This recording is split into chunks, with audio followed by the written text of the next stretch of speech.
High বন্ধুরা, প্রতিদিনের মতন আজকেও একটা রেসিপি নিয়ে চলে এসেছি। গরম পড়ে গেছে, এখন গরমের সবজিগুলো খেতে কিন্তু খুব ভালো লাগবে। একদম নতুনত্ব, শীতের সবজি খেতে খেতে বোর হয়ে গেছে, আর ভালো লাগছে না। তা একদম মশলা ছাড়া আমি এই সবজিটা রান্না করবো, তা আপনাদের সঙ্গে আমি শেয়ার করব। কোনো মশলা না, একদম মশলা ছাড়া রান্না, দারুণ খেতে লাগে। আমার পছন্দের খাবার এটা, তা আমার বন্ধুদের সঙ্গে শেয়ার করবো। দেখতে থাকুন আমি কি সবজি রান্না। বন্ধুরা, আজকে একটা আমি একদম দেখুন তাজা, এখন একদম নতুন, গরম কিন্তু সেইভাবে পড়েনি, একদম ফেব্রুয়ারি মাসে একদম পুঁই শাক, নতুন পুঁই শাক। আর এরকম ঝাড় পুঁই শাক খেতে কিন্তু খুবই ভালো লাগে। দেখুন ছোট্ট ছোট্ট একদম ঝাড় পুঁই শাক নিয়ে নিয়েছি। আজকে করব পুঁই শাক মশলা ছাড়া, একদম পুঁই শাকটা রান্না করে দেখাবো। তার জন্য নিয়েছি এই ছোলার ডালের বড়ি নিয়েছি, কটা লঙ্কা নিয়েছি, কুমড়ো নিয়েছি, একটা ছোট আলু নিয়েছি, একটু অল্প পরিমাণে বেগুন নিয়েছি। এটা দিয়ে আজকে পুঁই শাকটা রান্না করবো। বন্ধুরা, পুঁই শাকটা সবাই রান্না করতে পারে, কিন্তু এক একজনকার রান্না এক এক রকমের। আজকে আমি করব একদম মশলা ছাড়া পুঁই শাক, খেতে কিন্তু দুর্দান্ত হয়। আর নতুন পুঁই শাক দারুণ লাগবে খেতে। দেখতে পাইছেন পুঁই শাকগুলো কিন্তু খুব সুন্দর আর একদম তাজা কিন্তু পুঁই শাক। চলুন বন্ধুরা, তাহলে এবার কেটে কেটে রেডি করে রান্নাঘরে চলে যায়। সাথে থাকুন, আশা করি আপনাদের ভালো লাগবে। সবজিগুলোকে কেটে নিয়েছি আর পুঁই শাকটাও সুন্দরভাবে ধুয়ে পরিষ্কার করে নিয়েছি। কড়াইতে দিয়ে দিয়েছি অল্প পরিমাণে আমি তেল, এখন বেশি তেল লাগবে না, আজকে এখন অল্প তেল দিয়ে আমি সবজিগুলো দিয়ে দেবো।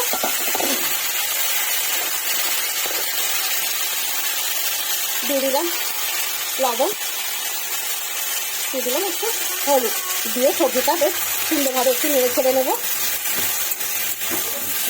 সবজিগুলো আমার হালকা করে ভাজা হয়ে গেছে, বেশি ভাজবো না, অল্প করে ভেজে নিয়েছে। নিয়ে কিন্তু আমি এই শাকগুলোকে দিয়ে দেবো করার মধ্যে। শাক যেহেতু একবেলা খাওয়া হয়, দুবেলা শাক খাওয়া হয় না, তার জন্য কিন্তু ঢাকা দিয়ে দেবো সবজিটা। আর সব ঢাকা দিয়ে শাকটা শাকটা আমার সেদ্ধ হয়ে গেছে, আমি নামিয়ে নিয়েছি। আর কড়াইতে কিন্তু এবার একটু করে বেশি পরিমাণে তেল দিয়েছি, কারণ হচ্ছে বড়িগুলো ভাজবো। চলুন এবার বড়িগুলোকে ভেজে নিই সুন্দর করে।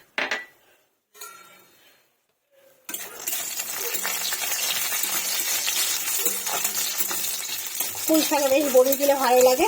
আর যদি বাই চান্স বড়ি না থাকে বন্ধুরা, তাহলে কিন্তু সেই ক্ষেত্রে আপনারা বেসনকে গুলে একটু বড়ার টাইপের বানিয়ে কিন্তু সেটা দিয়েও কিন্তু করলে কিন্তু খারাপ লাগে না, খুব সুন্দর লাগে সেটা দিয়ে খেতেও।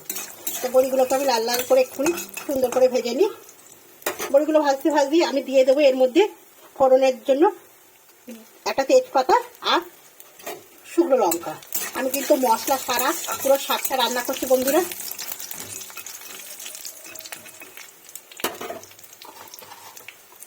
আর দিয়ে দেবো একটু পাঁচফোড়ন। ব্যাস, এটাই কিন্তু আমার মশলা বলতে এই ফোড়নের যে পাঁচফোড়নটা দিলাম আর তেজপাতা শুকনো লঙ্কা, এটাই আমার শাকের হচ্ছে মশলা বলতে। মশলা কোনো মশলাই আমি ইউজ করবো না এখানে। এরকম শাক রান্না করে দেখবেন বন্ধুরা, খুব ভালো লাগে মশলা ছাড়া।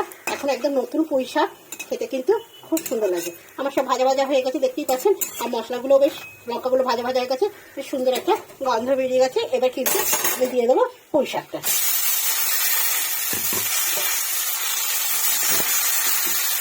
এবার দেবো, শাক মানেই কিন্তু একটু মিষ্টি দিতে লাগে, তা আমি এরকম পরিমাণে মিষ্টি দিলাম। আপনারা যদি বেশি পরিমাণে মিষ্টি খেতে চান তখন কিন্তু একটু হালকা করে দিয়েছি বন্ধুরা। করে দিয়ে কিন্তু যেহেতু বড়িগুলো দিয়েছি, বড়িগুলো একটু সেদ্ধ হওয়ার জন্য আমি একটু করে ঢাকা দিয়ে দেবো। এবার দেখে নিই,